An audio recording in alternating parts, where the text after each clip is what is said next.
special. Just imagining the cat being this, like, enormous puffball with an angry face. Yeah, it's one of those, like, cats with a lot of hair. Yeah. It's like somebody's in the library. We can't go to those books because they're armed with claws. Just stay away from that section. Anybody else have any other headcanons? I feel like I could, like, find some more in, like, 3 seconds, but that's what I had in my notes that I, like, really wanted to talk about. So many, all the time, in my head, constantly. Well, first of all, I love him. Second of all, so I feel like it's really interesting that we just don't see as much, like, heaven politics, especially in, like, the earlier seasons, like season 5, season 6. I've made so many videos about this. I love where this is going already. Right. Well, so I think, and again, this isn't something I necessarily invented. I think other people think it as well, but I think, like, Cass was actually, like, extremely, hugely popular and influential in heaven, and I hate that we don't get to see it. I think part of that reason is because we know that even before season 8 and we see Naomi and everything, we have with Anna, like, sense, and also with Cass in, like, the Rapture episode in season 4, the idea that heaven maybe does some re-education stuff when angels are going and straying too far from, like, these paths. And then you have in season 8, Samandriel even tells Cass that he's, like, kind of aware that they're re-educating angels before Cass is even aware that that's what they're doing to him. So I always felt that Cass himself was maybe always, like, a weirder one, but there were so many other angels that were constantly getting re-educated that a lot of them maybe had some memory of it or some sense that it was happening or rumors or whatever, and they looked up to Cass because he was always, like, this very successful, you know, like, tactician, intelligent, who was able to get a lot of stuff done despite being someone who a lot of other people would maybe describe as broken. And I also think a lot of those angels are the reason why he could always get angels to rally behind him in season 6 and then later on in, like, season 9, because it's, like, insane. Like, why else would they rally behind him after that Civil War in Heaven season 6, like, these seasons later, if he wasn't, like, this hugely successful leader and very popular? I would like to know more about the heaven situation. I have a lot to say, apparently. I've made a few videos about this because I did a whole series on Amara and Hannah as, like, unpopular female characters in Supernatural, and I ended up sending me down, like, a heaven politics, like, path. I would honestly, I need to catch that video. I would love to hear more of that. I'll look for it and I'll send it to you.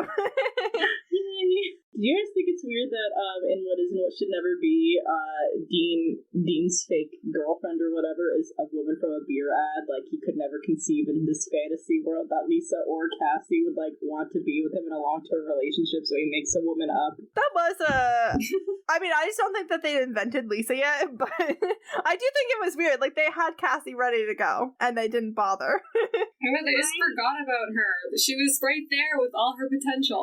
This relates to my about heaven knows Yeah. that this man is not straight. And so and even just, like, when you think about, like, Chuck intervening to, like, push the narrative the way he wants. Yeah, you want to give Dean a, like, unconvincing relationship. It's, like, this forced compet, and it's very, very interesting. It's the same in, like, It's a Terrible Life, where Dean does not interact with a woman pretty much the whole episode. Only talks to Dean. Dean Smith is gay. I believe that. Very, very. I think canon like, Dean is bi, but Dean Smith is gay. And that's, like, a heaven perception. Like, that's the way heaven has, like, crafted this scenario, and they don't believe he's straight. It's fascinating to me. I think, so, like, if Ben is Dean's son, so Lisa says in the episode we meet her, she's like, no, like, he's not yours, like, I checked. He's not yours. I think she's lying. Yeah, how did you check that, girl? I think she absolutely knows. Like, I think she does know. I think she knows it's Dean, and she's lying because she has no idea who Dean is as a person. By the end of the episode, even though then she starts to trust Dean, and she, like, asks him to stick around, and he doesn't, and I think the reason she asks him to stick around is because she's like, I want my son to get a chance to know. Like, I want to actually see if he's actually a good guy, because he seems to be, based on, like, the events of the episode, but also, like, lives this really complicated life. And I think that's why in season 5, it's the only explanation for, like, why she would take him in. Like, otherwise it just doesn't make sense. And the reason she never tells him is because, like, after a certain point, like, I imagine she would have told him, but he's, like, grieving in season 6. Like, when he's with her, he doesn't have a chance to, like, she's not gonna, like, drop that bomb on him, and then it's just never the right time until it's too late. Huh. Man. I'm sorry, just to bring it down to such a sad show. I'm not like a Dean Lisa shipper really at all, but I love Lisa. Don't we all? Those of us with wisdom. I need to write this fic. This fic I have another fic I have an idea for, which is like specifically around Lisa and Ben fixing their story, because there's almost no plot threads that make me angrier than the end of their story. I know. It's very harsh. It is kind of crazy how we like never see them again. Like I guess like good that they didn't die, but I need it to be fixed. I need it to be different. That's why fanfiction exists. Yes, exactly. Fanfiction exists to fix the canon. Oh, and could you imagine like the parallels between like Cass and Jack and like Dean reconnecting with like Lisa and Ben? That would be insane. I have a fic that I like to kind of started and would like to continue writing. That has been coming into the story in season 14, and basically around the time when Dean's considering like the Malik box and he's got Michael trapped in his head and like all of that storyline's going on, and like Ben shows up because he's remembered, figuring out how that works, but he's remembered, and then you get like Ben and Jack, and both Ben and Jack are like just real mad at everyone else in the story, and it's great. Mostly it's Ben and Jack bonding. I love that. That's awesome. Me too. Oh, and you know what? I feel like eventually, like, the further down you go, like, Cass has to be like, yeah, I watched you rake leaves. I don't want to talk about it. It was a bad time. It unravels everything. It starts to unravel everything in season 6, and it becomes really glorious because they all start having to admit their real feelings, like, 10 years later. Because, like, I do think I think Dean rather thinks about Ben and Lisa often, but you know who else thinks about Ben and Lisa quite often? Cass. I think he thinks about them a lot. Yeah. Cass made, like, he did the thing. Dean asked for it, but Cass didn't. And he had some reservations about doing it. Like, I don't know why. I'm, like, suddenly like, wait, hold on, let's outline this fic. Maybe if, like, as Cass's powers fail, some of the previous things that he's done, like, don't work anymore, so maybe it's I love that explanation. That's good. Write it down. Either that, or, like, Ben accidentally got, like, hit really hard in the head with, like, a baseball, and the traumatic head wound brought memories back. So that was my other thing, or my other thing was in, like, when Michael starts, like, turning people into monsters, is that Ben kind of gets caught in that, and that when that happens, he gets turned into a monster. He gets turned into a vampire or a werewolf, I'm not sure which one, and that actually, because, like, they've changed his body, it actually triggers, like, the memories. Oh, that'd be cool. If he gets turned to a werewolf, can he and Claire bond too? Bring her in. Yes, yay! Get a moment. I have some cute headcanons that, like, Jack and Claire, like, eventually meet, because they never meet. They, like, are buds, but, like, also, like, little agents of chaos, because... I think she'd be, like, a bad influence, but in a good way. Claire is, like, a little, like, mini Dean Winchester, and Jack is raised by the Winchesters and Cass, who are all just, like, agents of chaos. Yep. And I just feel like they would get into some trouble, and it would be fun. It would be fun. That would be really fun. Oh man, Claire takes them out. Claire could take the Impala. Yeah. Or like Claire and Jack's like little friends whose name I don't remember. But like there's like that guy and the little lesbian that Jack befriended. I feel like they would just be friends. Yay! We like friends. I don't know if Jenn knows who those people are, and I know that Meredith doesn't, so I'm excited to learn eventually. Friends.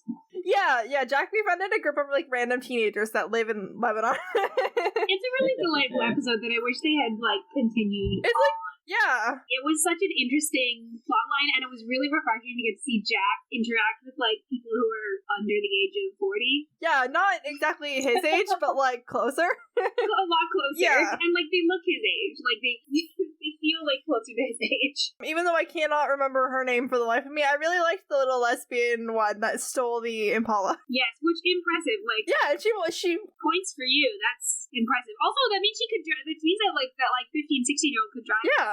Stick, like old car stick, which like pretty good. I feel really bad that I don't remember her name, but literally that was like her big plot point, was she stole the Impala to impress another girl.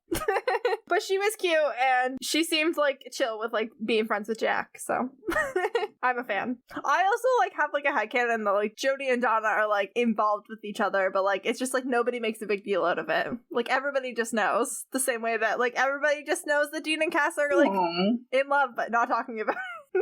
Yeah, I mean, actually, in September, Supernatural, a probably. lot of people Yeah. are talking about it. It's just, like, not the people that are in Dean and Cass's life. Like, angels and demons are constantly talking about it.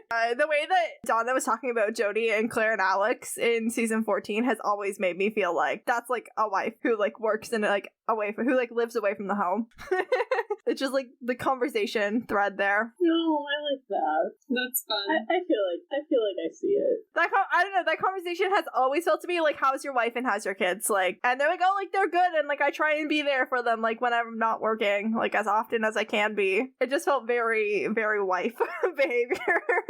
I think if Wayward Sisters had happened, we would have gotten that for sure. Because, like, they ditched Donna's relationships once for good reason, but, like, they ditched her second relationship for no reason, like, right after Wayward Sisters happened. Yeah, they just write it out very conveniently. Yeah, like, there's no reason for her and Doug number 2 to break up. They just do for no reason. Like, we barely see Donna. Like, why can't she have a boyfriend off screen that doesn't hunt? Like, why can't he exist in her life? And, like, I just think that they were setting up for, like, because they didn't know Wayward Sisters wasn't gonna be a thing, and so they were just getting him out of the way before it happened. Because I think Kim would have wanted him. Anyway, I feel like nobody else has any, like, more headcanons, like, off the top of their head, but I feel like we're gonna have to do, like, this again. I feel like this will be a regular discussion app. Like, maybe we'll get more specific next time with, like, topics. Oh yeah, we're always going to be figuring out new headcanons too. Yeah.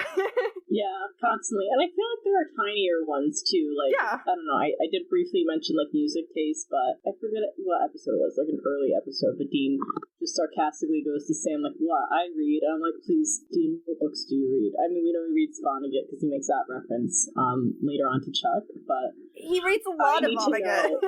I need to know what they all read. I need to know. Oh, that would be a fun one to do. Like, what's their like a headcanon episode, but specifically pop culture related? So, like, what do they read? What do they watch? What do they listen to? I think that would be fun. I think it'd be fun to, like, take, like, what we know in canon and like what Expand it. and like what else. Like, what are the other ones too? Like, what was it? Like, Cass wasn't he like binge watching The Wire? And they're like, and Orange is the New Black. We have so much good canonical evidence for like some of the things that they're into, and it would be so fun to find. And Game of Thrones. They're Yeah, I was into about Game to of say Thrones. that. Yeah. And Dean's like really into Game of Thrones. Like, he talks about it a few times after that. Or you know what? Like Sam with like the true crime. Oh yeah, I would love. Yeah, I know exactly what podcast Sam listens to. Yes. Wait, which one? Which one? I feel like 100% Sam listens to My Favorite Murder. Like 100%. Ooh. And I feel like he Okay. definitely listens to Let's Go to Court. Yeah, and I feel like this has been like a headcanon that's floated around, but like Sam making a podcast, like a supernatural based podcast, That would be so fun. and more people finding it and being like, wait, like I think at first it's like for hunters, but then other people are like, they just stumble across it. I love this Oh my idea. God. I love like the supernatural, like the in canon supernatural fans finding it. I think that would be amazing. Oh shit, that too. They think it's a really dedicated fan project. Oh my god, stop. It's like, oh, you get his character so well that I have some pointers. It's a podfic. It's Becky finds him.